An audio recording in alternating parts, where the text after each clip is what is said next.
Alright, this is the next part of the tutorial, and this part we'll be looking at video in images, probably more on audio, and then how now with iMovie you can edit that audio file. So if we go back to iMovie, audio is added the same way as you can add an image. You can't actually import it like you can a movie into the events. The events area is just for videos. I know we haven't got that yet, but we'll do that straight after this.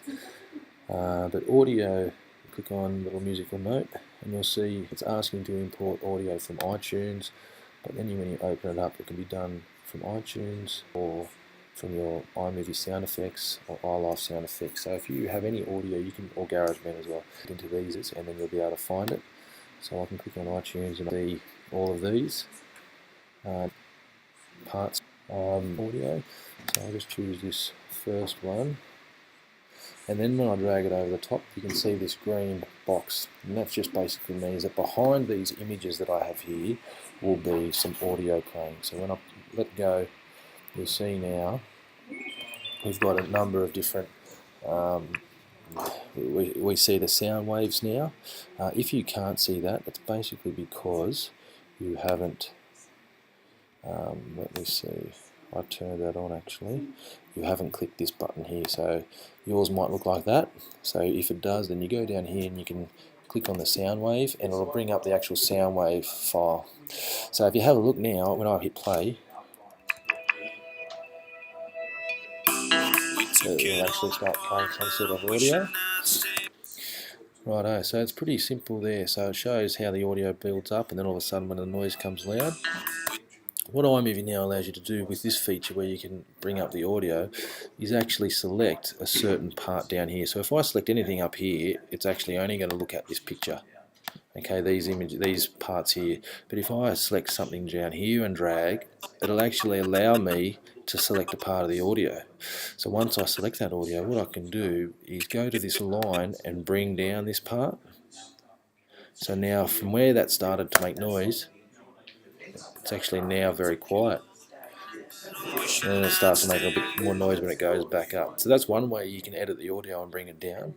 Another way, okay, and this is really good here.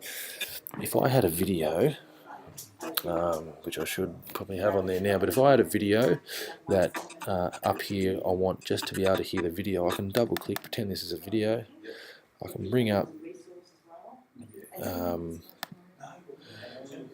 some different options, and I actually have to have a video there with some audio on it.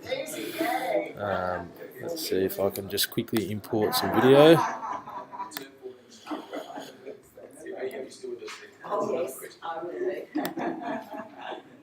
Computer seems to be running slow for whatever reason.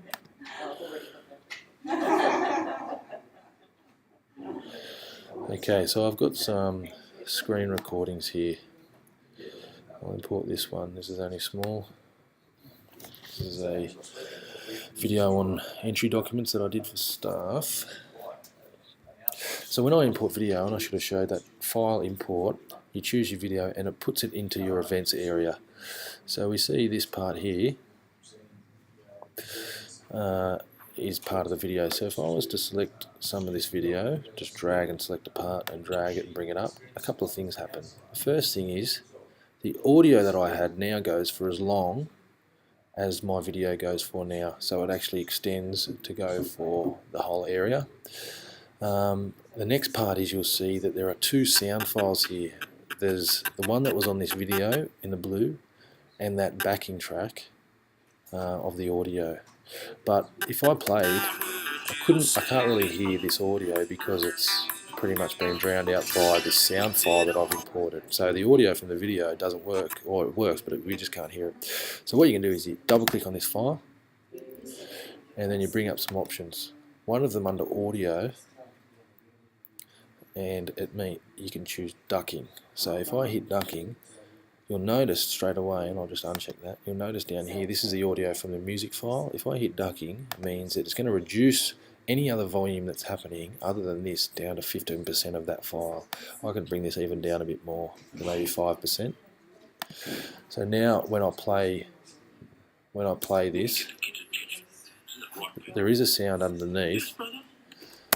It's just my impersonation of Mr. Stevens. And so when I play this sound file, or this video file, the sound file will be very low. So if you have a look up here, the song will play, it plays, keeps playing, and then actually when it gets closer to the file that I just created, which is down here, the sound drops down, and then it will play until this video finishes and then go back up. So if I had something else in here, for instance, let's say I have another image, so another image in there, you'll see that after this video is finished, the sound will come back up to play, so you can hear it.